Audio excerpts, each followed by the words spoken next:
Está entrando no ar pela Rádio Universidade 800 AM o programa T-Move, Temas Emergentes em Movimento. O que te move? Olá! Está começando mais um T-Move, Temas Emergentes em Movimento. Eu sou a Maria Aparecida Azolim, pedagoga da Coordenadoria de Tecnologia Educacional, e apresentarei o programa de hoje aqui nos estúdios da Rádio Universidade 800 AM. O programa T-Move, Temas Emergentes em Movimento, é um projeto da Coordenadoria de Tecnologia Educacional da UFSM, vinculado à Prograde, Pró-Reitoria de Graduação. Proporcionamos aqui um espaço de conversas e troca de ideias, através de entrevistas com os palestrantes do Temas Emergentes e muitos outros convidados. A nossa convidada de hoje é a professora mestra Erone Reman Lanes. Seja muito bem-vinda, Prof. Erone. Obrigada. A professora Erone é doutoranda em Educação pelo Programa de Pós-Graduação em Educação da Universidade Regional Integrada do Alto Uruguai das Missões, URI Campus de Frederico Westphalen, onde possui Bolsa CAPES modalidade 1. Mestrado em Educação pela Universidade Comunitária do Oeste de Santa Catarina, graduação em Pedagogia pela Universidade Comunitária da Região de Chapecó, professora de Educação Infantil da Rede Municipal de Chapecó, professora substituta no curso de Pedagogia da Universidade Federal da Fronteira Sul. Atualmente atua na formação continuada de professores da educação infantil em redes municipais e instituições privadas, sobretudo com os docentes do grupo etário dos bebês. Prof. Erone, nós temos uma pergunta inicial de todos os programas, que é o que dá título ao nosso programa. Então, Erone, o que te move? Que ótima pergunta, né? Que pergunta provocativa. Então, inicialmente, um olá para todos que estão nos escutando nesse momento. Agradeço o convite da professora Maria Aparecida para estar aqui, dialogando um pouquinho, né? Eu falei que eu estava um pouco ansiosa, ela disse, não, é muito tranquilo, então vamos lá. Então, para pensar o que me move. Claro que todos nós já passamos na vida por algum momento difícil, né? Principalmente relacionado à perda de alguém que a gente ama, questões de saúde, né? Eu, nesse mês, comemorei a cura do câncer da minha segunda irmã, né? Então, tive duas irmãs que já passaram por essa situação, câncer de mama. E agora entro eu num processo investigativo para saber se tenho, né, probabilidade de ter também, algo que ninguém está livre, né? Então, ultimamente tenho pensado muito nessa questão do que me move. A vida, aproveitar cada dia, fazer, claro, o que a gente gosta e também o que a gente não gosta, mas buscando fazer da melhor forma para que isso também seja satisfatório, né? Então, sou uma mulher apaixonada pela natureza, pelos animais, por estar com o pé no chão, na água, fazendo trilhas, pedalando, né? Sou muito dessa vibe. E por estar com as crianças falando no trabalho, né? É o que me move entrar dentro de uma escola, receber o abraço de uma criança, de um bebê, o toque sutil daquela mãozinha macia, né? Que nos espera com um abraço de acolhida, com carinho, né? Que dessa família também que nos deixa todos os dias seu filho na instituição e que espera de nós uma atenção, né, um amor pelo que a gente faz. Então é isso que me move nesse momento, são essas perspectivas, né, de encarar a vida cada dia, sempre buscando fazer o que se gosta e fazer da melhor forma. Nossa, que lindo! Erone, eu li um resumo do teu currículo, que é o que está no Lattes. Mas quem é a Erone, para além do Lattes? Acho que falei um pouquinho já, né? Eu sou mãe de 2, né? Tenho uma menina de 18, quase 18 anos. Em abril ela faz 18. Eu digo que ela tem 18, ela fica brava comigo, né? Mas ela já está na fase do vestibular, escolhendo o que quer fazer da vida dela, né? Daqui para frente. E agradeço a Deus todo dia por poder estar acompanhando esse momento com ela. Então a gente está numa maratona e levando ela para vários lugares fazer vestibular. E tem um menino de 4 anos que nasceu praticamente logo depois da pandemia, quando ele iria começar a frequentar a educação infantil, veio a pandemia e ele, né, ficou praticamente em casa 1 ano e meio. E então sou essa pessoa que amo ser mãe, amo a minha família, né, estar com amigos, vestir a causa de muitas coisas, né. Hoje eu estou fazendo doutorado na URI, então procuro me envolver assim da melhor forma ou com maior profundidade no que eu posso. Então, faço parte do colegiado, faço parte dos representantes discentes, estou sempre no movimento, porque eu acho que a gente também estar ativo, né, diz muito de nós e também nos realiza, nos faz muito bem em diferentes aspectos, né, não só na profissão, mas também mentalmente, né, psicologicamente, a gente se sente ativo, se sente valorizado, se sente produtivo. Então, esta sou eu. E a tua trajetória como professora? Ah, sim. Eu sou graduada em pedagogia com habilitação em educação infantil pela UNO Chapecó. Porém, eu comecei meus estudos em Santa Maria, na UFSM, né, cursando letras, e aí vim morar em Chapecó e fiz a mudança de curso. Porque sempre foi meu desejo a pedagogia. Eu sou aquela pessoa que eu não fiz educação infantil, né? Por incrível que pareça, porque morava no interior, numa escola multisseriada. Então, comecei na primeira série naquela época, né? Mas sempre fui apaixonada por dar aula. Eu queria muito ser professora. E aí, quando eu vim para cá, então, entrei na pedagogia. Na época, não existia habilitação para todas as áreas, a gente escolhia, né? E eu escolhi a educação infantil. Até o momento, não tive interesse com atuar em outras faixas etárias. E aí eu terminei a graduação e logo ingressei no mestrado na UnoESC, que é a Universidade Comunitária daqui do oeste de Santa Catarina. Fiz mestrado, e aí logo abriu o concurso também para a prefeitura daqui de Chapecó, e eu passei no concurso e já me efetivei na rede. E aí, desde lá, eu venho trabalhando. Alguns anos eu não trabalhei com o grupo dos bebês, mas majoritariamente eu sempre tive uma turma de bebês, né? Que não foi uma escolha inicial, foi.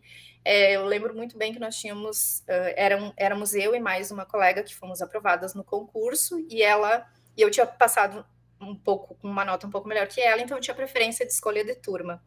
E ela chega e me diz assim: eu tenho problema de coluna, tu se importa se eu assumir o maternal na época, né? E você assumir os bebês, porque eu não tenho condições, enfim.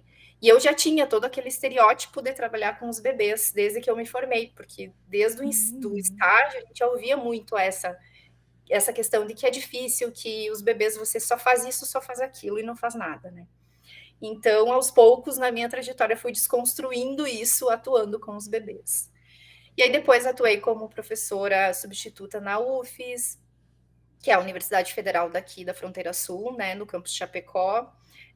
Atuei em cursos de pós-graduação, sempre estive no movimento da educação, né, e também fazendo outras coisas. E agora, mais madura, né, eu digo, porque quando eu entrei no mestrado, eu recém tinha saído da graduação, então não tinha muito a ideia do que eu queria pesquisar. Hoje, muito madura nisso, eu entrei no doutorado já com outra ideia do que eu tinha como foco da minha pesquisa. Então, hoje eu me exonerei no município, porque eu fui contemplada com a bolsa, foi uma opção minha, e estou me dedicando ao doutorado e às formações continuadas com os professores, que também está sendo uma experiência maravilhosa, desafiadora, e eu acho que tão necessária, tão importante nesse momento atual da etapa da educação infantil. Com certeza. Proferone, tu trabalhaste no temas com a palestra sobre as sutis violências, né, na educação infantil. Quais são essas práticas cotidianas que revelam essas sutis violências?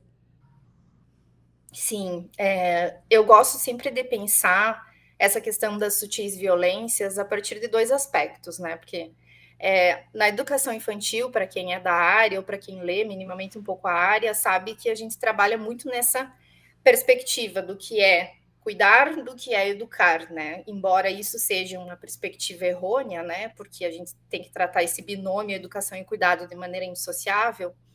É comum que os professores e as professoras sempre olhem por esse viés, né? O que é pedagógico, o que eu, enquanto professora, proporciono como um projeto de pesquisa com as crianças, um projeto de estudo, um tema, né? Uma pauta de estudo. E o que é cuidar, né? O que é do cotidiano que a gente faz todo dia e que entraria num outro viés, né? Então, para falar das sutis violências, eu sempre gosto de apontar esses dois aspectos. Por quê? Porque elas são contempladas nesses dois momentos, né? Infelizmente, porque não deveriam, né? E eu busco sempre falar também que não se trata de uma questão de romantizar processos e dizer que a gente vai ter uma prática totalmente isenta de sutis violências, né? Não quer dizer isso, mas quando a gente tem consciência ou busca compreender como essas sutis violências se revelam nas nossas práticas, a gente consegue também ter um cuidado com isso, né? E uma certa educação nossa, né, enquanto docentes, das nossas ações, do modo como a gente se relaciona com as crianças no dia a dia, né? Então, pensando nesses dois aspectos, a gente pode pensar naquilo que a gente propõe às crianças, né, enquanto projeto, proposta, atividade pedagógica, e pensando numa sutil violência, enquanto isso está adequado ou não para a criança, né? Eu acho que esse é o ponto principal. Então, por exemplo, quando a gente trabalha com as crianças de 4 e 5 anos, né, com práticas de atividades prontas, desenhos prontos, atividades mecanizadas, com um tempo de espera muito longo, né, de que a criança espera terminar algo para começar outro, né? Ou até mesmo uma contação de história com os bebês. Eu acho que esse é um exemplo bem válido também, que acontece muito, né, na prática das professoras. É uma contação de história com os bebês, onde você coloca todos os bebês sentadinhos, você possui, né, o livro nas suas mãos e ninguém pode tocar. Aquele livro está distante da mão da criança, está distante dos olhos dos bebês, né? Então, até que ponto isso não é uma sutil violência, né, que desconsidera o seu próprio modo de aprender, né? Considerando essa atividade objetal do bebê, que é pegando as coisas que ele aprende, que é sentindo, que é tocando, que é olhando, que é cheirando, que é colocando na boca, né? Então é dessa forma que ele aprende e nós o privamos disso, né? Com o poder do livro nas nossas mãos, né? Então, da mesma forma, os desenhos prontos que subestimam a capacidade da criança de 4 e 5 anos de produzir, né, de criar seus próprios desenhos, de observar algo né, e a partir do seu olhar traduzir aquilo em linhas e traços, né? Então, isso também pode ser olhado como uma sutil violência. E o outro aspecto é pensar nesses momentos cotidianos, né, da nossa jornada, aquilo que acontece todo dia, que se referem principalmente aos momentos de cuidado, de atenção pessoal, né, que são as trocas, o limpar o nariz da criança, o tirar e colocar a roupa, se deslocar de um lugar para o outro na instituição, né? Então, como que a gente encaminha esses momentos? Como que a gente proporciona a participação da criança e o respeito ao seu ritmo, para que isso não ocorra de uma maneira acelerada, apressada e muitas vezes violenta, né? Então, eu gosto sempre de dar o exemplo do limpar o nariz, né? Porque existe todo um estudo, uma discussão hoje da pedagogia do muco, né? Daquela ação de que muitas vezes a professora chega por trás, segura a cabeça do bebê, pega o papel, né, e já esfrega no nariz da criança, literalmente num ato violento, que muitas vezes a criança nem viu de onde veio aquele papel e já sentiu aquilo no seu corpo, né? Então, de que modo isso está sendo respeitoso com o corpo, que é dela, né? Que é algo que ela precisa desenvolver, inclusive, a compreensão de autocuidado com esse próprio corpo, né? Então, quando esse adulto que está com ela todos os dias na instituição pratica esses atos, que imagem de si ela vai ter, né? Que imagem de cuidado pessoal ela vai desenvolver? Muitos outros exemplos, né? Do sono, do descanso, Eu gosto também muito de pensar no despertar, aquele bebê que acorda, né? Ou aquela criança maior que dorme durante um período. Como ele é despertado? Que tempo é ofertado para isso, né? Então, são nesses momentos que eu gosto de retratar e eu acho que se evidenciam, assim, de uma forma muito clara, né? Para a gente conseguir compreender de que modo essas sutis violências se revelam. Eu acredito na importância que tem a gente conversar sobre isso, porque as crianças da educação infantil, às vezes acorda, ou vai até dormindo para a escolinha, os pais deixam ela lá e ela fica o dia todo. Quando volta, às vezes também já está dormindo e os pais dão uma comida ou já colocam na cama. Então ela acaba interagindo muito mais com aquela professora lá da escola do que com a própria família. Então a importância que isso tem. Então, como que essa sutis violência, que às vezes muitas não são nem tão sutis, né, como os exemplos que tu colocaste, como essas violências elas afetam no desenvolvimento da criança, podem afetar nesse desenvolvimento? A gente fala em sutis, mas algumas são muito visíveis, né? Eu acho que basta a gente abrir um pouquinho o olhar para perceber que isso é inadequado, né? Eu tenho estudado muito essas questões a partir da abordagem Pickler, né? Que eu acho que é a grande referência hoje para a gente entender esses momentos de cuidado, né? E querendo ou não, são os momentos mais visíveis, né? Que a gente identifica sutis violências. Então, pensar como isso afeta o desenvolvimento, acho que uma das questões principais que a própria Ana Tardos, a Amy Pickler nos colocam, é esse desenvolvimento da boa imagem de si, né? Como que a criança, ela compreende que ela está com a necessidade, por exemplo, de ser trocada ou de ser higienizada, o seu nariz, enfim, né? Ou de que a roupa estar adequada para aquela temperatura e que precisa ser colocada uma roupa mais leve, enfim, né? De como que são realizados esses atos e de como que esse ato corresponde a um respeito, né? Ao que ela tem como segurança diante daquele adulto que está com ela, né? Que é o que você colocou agora, que muitas vezes passam o dia inteiro sem praticamente ter contato com outro adulto durante a semana, né? Se torna basicamente a professora, os professores que têm contato com ela, e como que ela consegue comunicar as suas necessidades, né? Porque ela espera, certamente, um movimento sutil, um toque sutil, o diálogo, né, horizontal, de que seja comunicado a ela o que ela vai vivenciar, né? Então, vamos trocar a sua fralda, você ajuda a professora, você identifica os seus materiais, você, né, auxilia, participa, que hoje é um direito de aprendizagem, né, da criança, a participação explícita na BNCC. Então, como que ela vai ganhando essa segurança para desenvolver uma boa imagem de si? Então, essas sutis violências afetam principalmente nisso, na constituição de uma imagem negativa, né? Ou seja, eu não me comunico, ou quando eu tenho uma necessidade, isso é compreendido por esse adulto que está comigo como algo que é incômodo, como algo que é trabalhoso, né? Quando que, na verdade, estamos ali para também atender as necessidades de atenção, de cuidado com essa criança, né? E isso influencia na falta de confiança no adulto, né? Que vai estar totalmente relacionada ao desenvolvimento e à aprendizagem dela, né? Então, como que a Amy Pickler nos fala muito de que a criança, que um dos princípios básicos para que a criança aprenda é que ela esteja se sentindo bem, confortável, né? Que ela esteja se sentindo acolhida naquele espaço, porque é dessa forma que a aprendizagem vai acontecer. E aí não só a Amy Pickler, né? Outros teóricos também já nos escreviam sobre isso, né? Falando sobre a importância das emoções, né, dessa motivação para a aprendizagem, que tem que estar pautada numa base segura, né?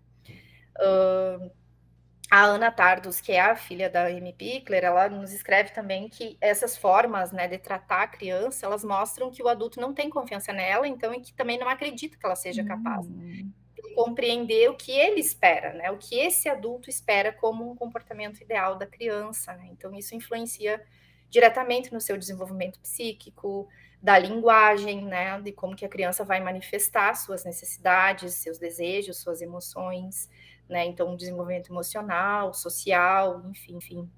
Sim, e tu estavas falando e eu pensando assim, ó, são tantas questões, eu acredito que quem está nos ouvindo, ou mãe, ou professora, quantas vezes, né, a gente, ó, tá na hora de comer, então tem que comer, tá na hora de dormir, tem que dormir. E hoje, eu com meus filhos já crescidos, eu fico pensando assim, nossa, eu fiz isso como mãe.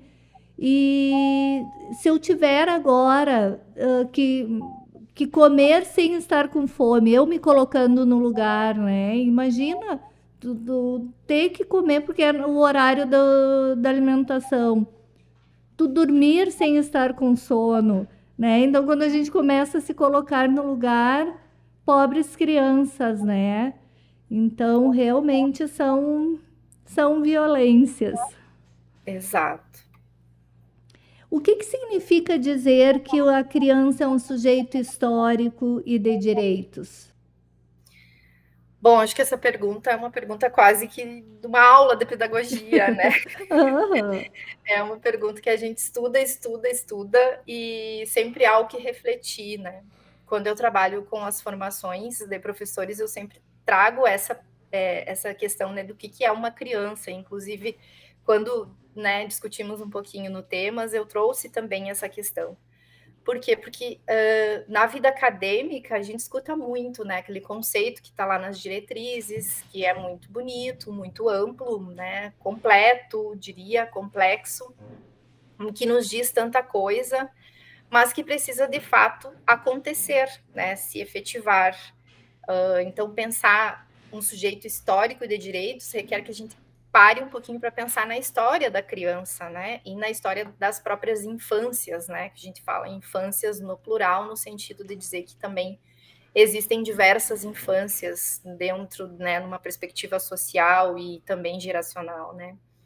E isso nos faz reconhecer que, historicamente, a criança não foi considerada como um ser capaz, né, como um ser racional, que tivesse condições de estabelecer os seus próprios fins, de pensar a sua própria participação. Ou seja, a criança requer a participação conjunta com o adulto, né? Então, não é somente pensar para a criança, sobre a criança, mas com a criança, né? Então, isso é acho que um dos pontos principais para pensar a criança como um sujeito de direitos, né? E histórico. E esse processo de reconhecimento da criança como um ser social, que pertence à sociedade, que é influenciada por essa sociedade, que exerce influência nessa sociedade, ele é muito recente, né? Assim como as próprias pesquisas que contribuem para que a educação avance nessa compreensão do que é ser criança, né? Eu também gosto de pensar sempre na palavra compreensão, porque a gente está sempre compreendendo melhor algo, né? Pensar a participação da criança na sociedade é algo extremamente complexo, né? O próprio Sarmento, que é um pesquisador que trabalha com essa perspectiva, escreve também sobre o quanto é complexo pesquisar com crianças, né? Mas essas pesquisas também são recentes, então a gente está vivendo ainda um processo histórico, né, do que é compreendermos e nos aproximarmos enquanto adultos desse mundo da criança e da infância, né? Então, eu acredito que essa caracterização da criança, da infância que nós conhecemos hoje, ela é baseada nas questões históricas, econômicas, culturais, que à medida que a sociedade vai se modificando, também vão criando novas perspectivas dentro do contexto, né, atual. E aí, por esse viés, é impossível que a gente pense numa linearidade histórica, né, de compreender a criança como um sujeito de direitos e histórico, enfim. Mas pensando hoje no que nós temos enquanto legislação, por exemplo, para pensar a etapa da educação infantil, que é um pouco do que é o nosso foco aqui, né, que estamos dialogando sobre, Nós temos já vários documentos que há muito tempo nos dizem, né, dessa criança como sujeito histórico e de direitos. Desde a Constituição, nós temos esses termos, esses conceitos descritos lá, né. Então, temos muito que avançar ainda, certamente, mas acho que já trilhamos um certo caminho, né. Hoje temos o documento mais atual, que é a base, que vem com um currículo, um arranjo curricular pautado nos direitos de aprendizagem e desenvolvimento, né, que trouxeram uma nova interpretação, que não pode ser só uma nova roupa, né, mas que tem que trazer também novas práticas e novas perspectivas, né. E aí eu vejo muito eu sempre penso que traduzir esses direitos de aprendizagem que estão lá descritos na base, requer que a gente pense também em muitos outros direitos, né? Então, pensar a criança a partir do seu direito à beleza, à sutileza, ao apego seguro, né? Ao direito ao seu tempo, ao seu ritmo. Diria que o direito ao respeito às 100 linguagens, né? Como nos ensinou o Malaguzzi. Erone, a nossa conversa tá muito gostosa, mas nós vamos ter que chamar um intervalo, mas nós já voltamos.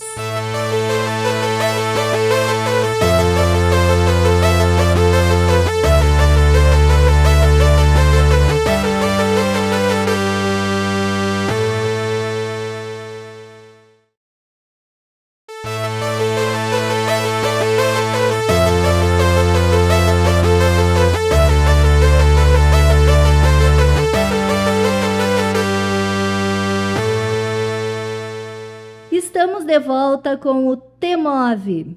Para você que ligou o rádio agora, seja muito bem-vindo, muito bem-vinda. Você está ouvindo o programa TMOV pela Rádio Universidade 800 AM. Hoje, com a presença da professora Erone Lanes. O TMOV é um programa de conversas e troca de ideias, através de entrevistas semanais com convidados. Trataremos sempre assuntos sugeridos pelos parceiros dos temas emergentes. Prof. Erone, tem uma psicóloga argentina, a Laura Gutman, que eu sou muito fã. Ela propõe a ideia de uma sociedade ninocêntrica, ou seja, uma sociedade onde os interesses das crianças sejam prioridade. Porque a gente vive uma sociedade adultocêntrica, né? A criança tem que comer na hora, voltando lá a questão do dormir e do comer. A criança tem que dormir na hora que a gente precisa, né? Porque a gente tem que trabalhar, porque isso como pais, a gente tem que trabalhar, a gente tem que fazer isso e aquilo. A criança tem que se adequar aos nossos horários. E na educação infantil, a criança tem que se adequar aos horários da escola. Então, como é que tu percebe essas questões? Eu acho que a Lara Gutman é uma autoridade, né, para falar dos temas, porque ela fala também sobre maternidade, família, né, outros assuntos. Mas considerando essa questão que tu colocas, eu acho que para pensar em educação infantil, uma das grandes questões é o adulto compreender, né, e tentar identificar quais são suas posturas adultocêntricas, né, e quanto que isso influencia no desenvolvimento da criança, no trabalho que ele desenvolve com ela, e o quanto que não atende às necessidades e às especificidades de aprendizagem e de desenvolvimento dela, né? E isso também não é só na instituição de educação infantil, isso vem muito enraizado enquanto sociedade, né? Que é o que a própria Laura coloca, né? Enquanto sociedade. E é uma desconstrução que precisa ser feita, e às vezes ela é dolorosa, ela é demorada, né? Quando você colocou, eu tenho filhos, eu já fiz isso, eu também já fiz, né? E enquanto professora também já fiz, porque lembro no início do meu trabalho, sempre pensava, será que isso está certo? mas muitas vezes a gente, como docente da educação infantil, a gente vai acabar indo na carona do que aquela instituição já vinha desenvolvendo, né? Então, por isso também a importância de a gente se constituir como um professor, uma professora que pesquisa, que questiona e que se questiona, né? Se questiona. Será que isso que eu estou fazendo não é uma postura adultocêntrica, que só está centrada na minha necessidade, né? E é lógico que, como eu falei anteriormente, não é no sentido de romantizar os processos e dizer, não, você vai fazer agora dessa forma que tudo vai dar certo, né? Não é nesse aspecto, porque é preciso também que o espaço da educação infantil seja um espaço de bem-estar do professor e da professora também, assim como da criança, né? Então, isso, de fato, vem pensar a sociedade centrada na criança e a instituição centrada na criança, vem, de fato, de encontro, né? Não está ao encontro do que a gente espera como algo que pense a infância, a criança, né? Eu lembrei agora de um episódio que, só contando uma historinha, né? Eu participo de um clube aqui em Chapecó, um clube recreativo. E agora, na abertura da temporada, nós recebemos uma notificação da diretoria de que o parquinho na sede campestre, que é fora, que é no interior, começaria a ser aberto às 8 da manhã e fechado às 8 da noite. Então, vejam que postura adultocêntrica a própria, né, pensando num clube com muitos sócios, assume.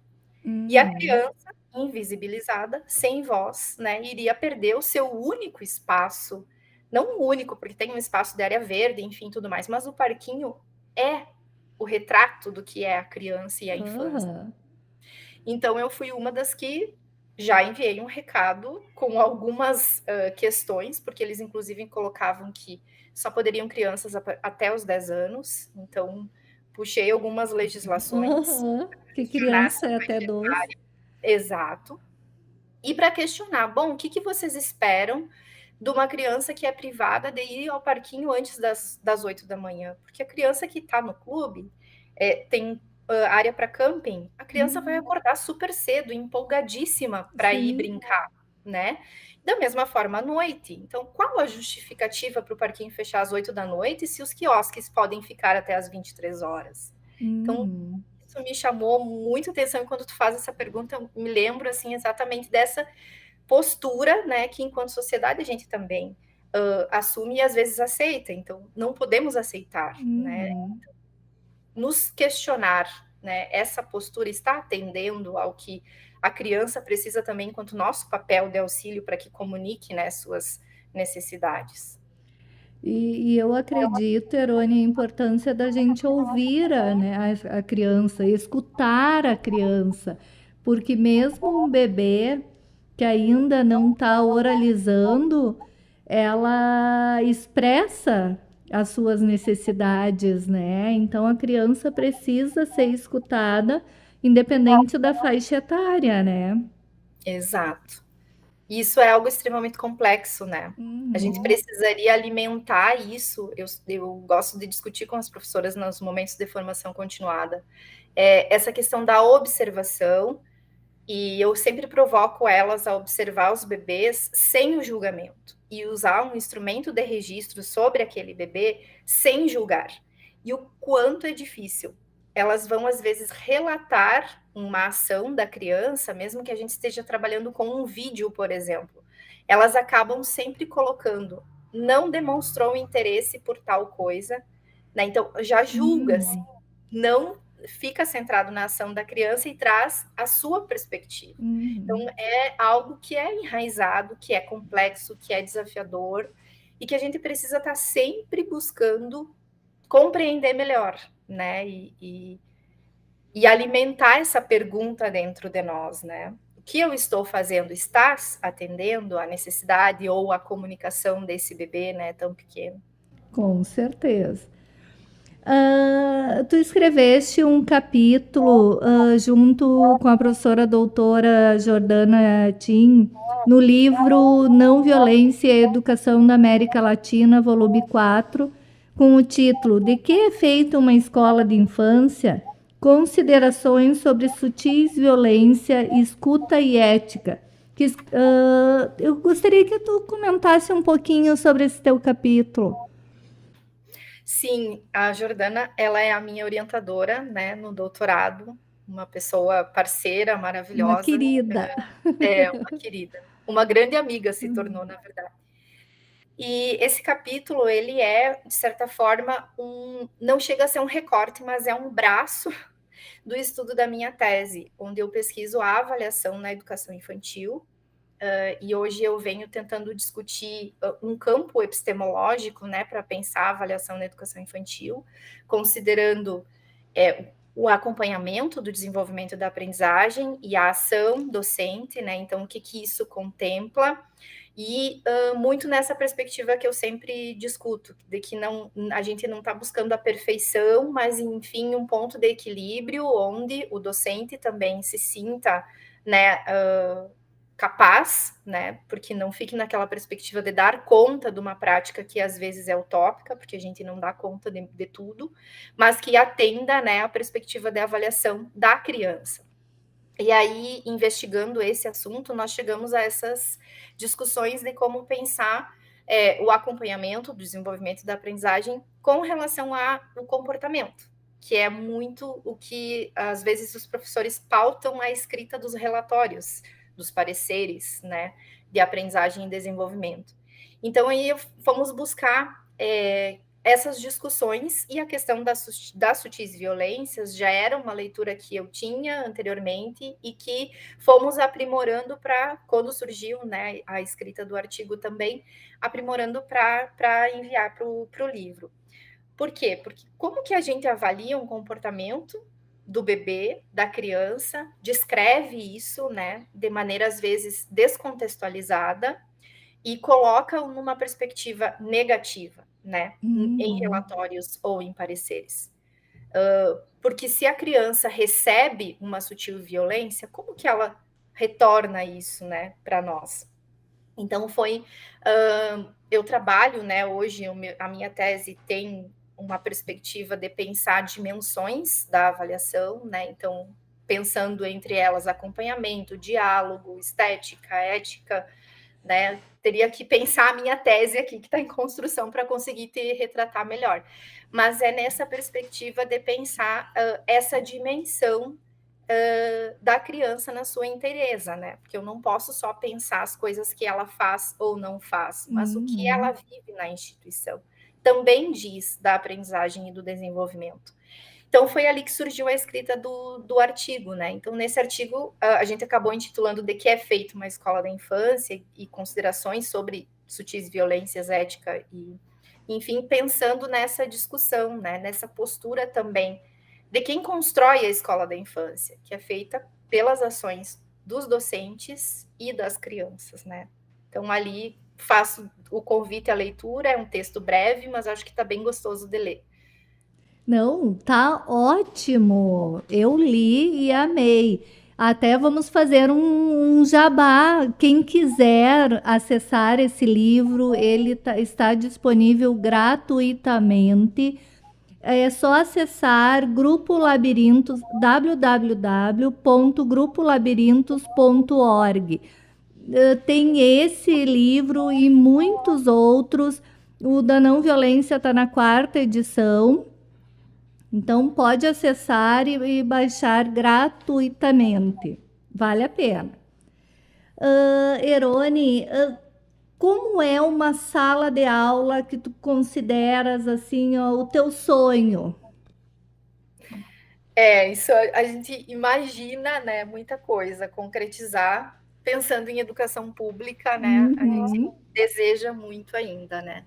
Mas temos experiências muito boas, de instituições aqui da minha região, instituições do Rio Grande do Sul, né, que a gente sabe que a experiência do OBC tem trabalhado muito com essa reestruturação, né, desse olhar do espaço, para a estética, para os materiais, né, para os objetos.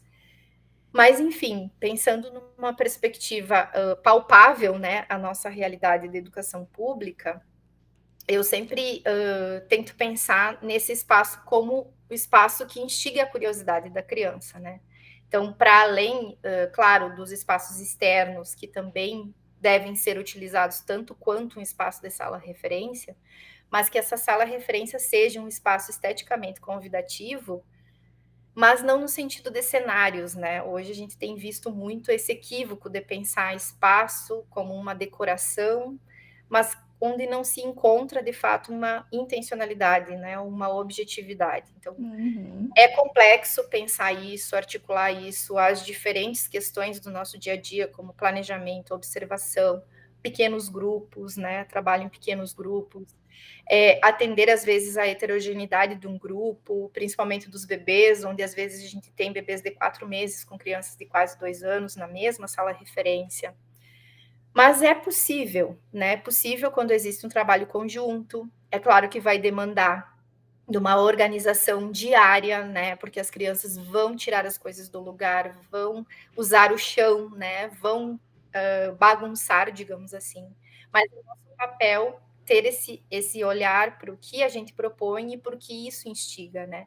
E aí, resumindo tudo, seria um espaço onde a criança tenha a oportunidade de autoatividade, que é envolva por sua curiosidade, por si só, com os pares, né, com os outros, e que, de certa forma, descentraliza a professora para que ela possa dar conta do dia, agora vamos falar isso, né, dar conta do dia a dia e se centrar, às vezes, num grupo menor, para observar melhor aquele grupo, para registrar melhor aquele grupo. Então, isso eu entendo, assim, pelas formações que eu tenho trabalhado, que é uma desconstrução muito grande, de professoras me perguntarem assim, mas a gente pode trabalhar com pequenos grupos? É permitido isso? Né? Então, é algo que, em alguns lugares, é muito novo ainda. E da mesma forma também que elas entendam que pequeno grupo não é trabalho individual, não é você pegar um bebê, carimbar a mão e liberar ele e pegar outro. Isso não cabe mais para a educação infantil, mas que o trabalho em pequeno grupo, ele flexibiliza o nosso tempo e que precisa estar sempre, né, articulado com os outros organizadores da prática, que seriam os espaços, os materiais, né, o próprio espaço físico da sala, né, amplitude, enfim, tudo mais. Ou seja, eu penso que não adianta um adulto a mais, muitas vezes, né? Às vezes o espaço organizado se torna, bom, como o Loris Malaguzzi nos coloca, né? Um outro educador. Tu propõe a mudança do termo rotina para jornada diária. Fala um pouquinho sobre isso.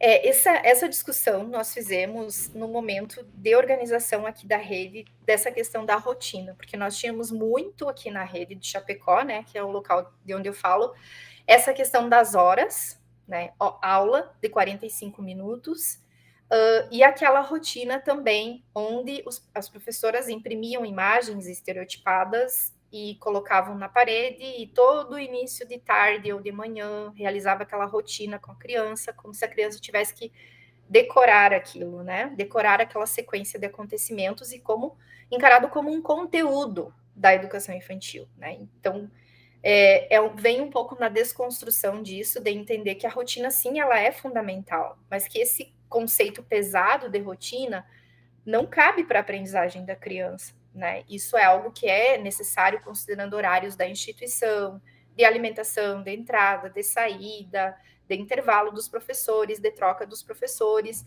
mas que isso precisa ser pensado no quanto a criança pode participar, que não seja algo que é dar conta daquele tempo, né? Então, tempos fragmentados.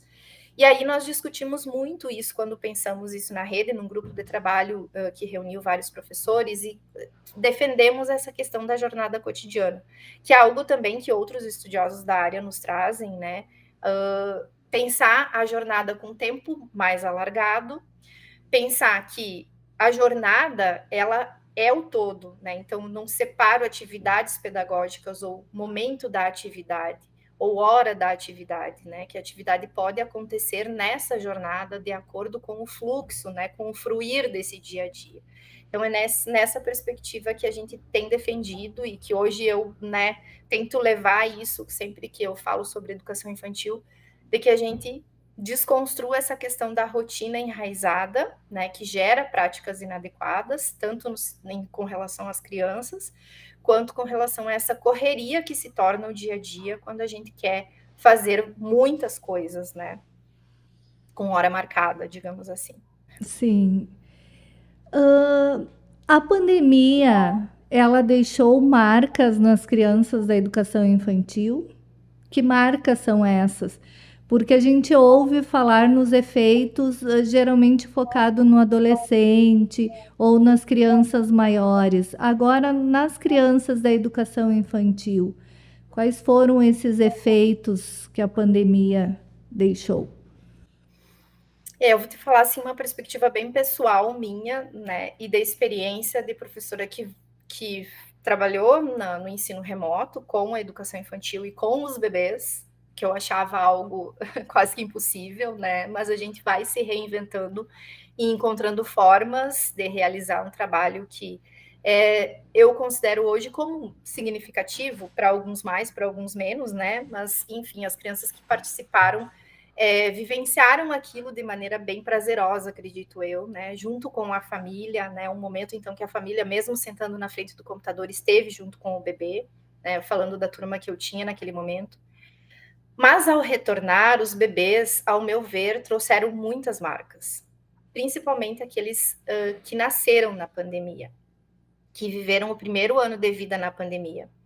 Eu vivi situações de bebês que tinham problemas com o choro de outras crianças, com a próprio estabelecimento do vínculo, né, com as professoras. Por quê? Porque eles vivenciaram um ano inteiro tendo contato praticamente só com a família, só com o círculo familiar.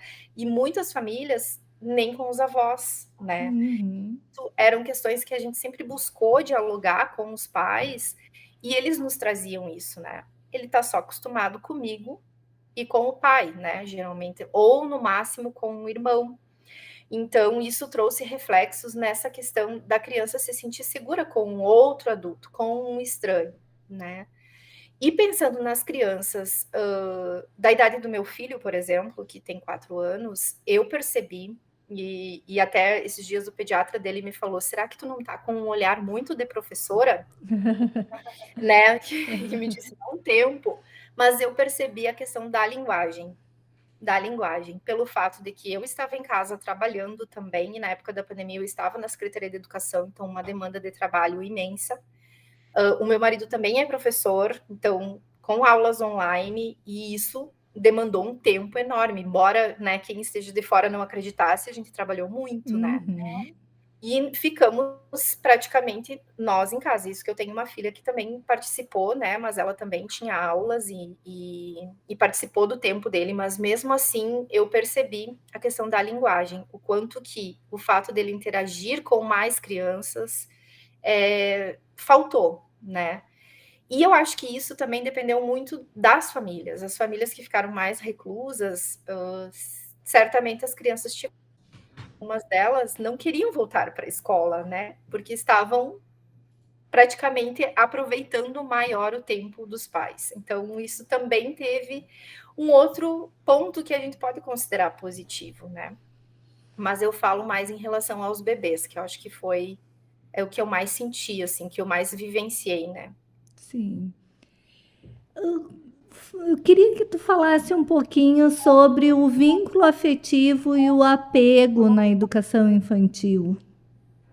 Eu falo bastante disso, né? Como já falei sobre a partir da Amy Pickler, né? Uhum. Que eu acho que é ela que é a grande referência e quem tem interesse em entender um pouquinho melhor, né, sobre qual é a proposta, a partir desse viés, dessa perspectiva, né, de que ela nos coloca que a aprendizagem só vai acontecer a partir do estabelecimento de um vínculo, acho que vale a pena a leitura, né, ela tem alguns livros dela, da Ana Tardos, da Judith Falk também, né, que falam sobre essa questão do vínculo.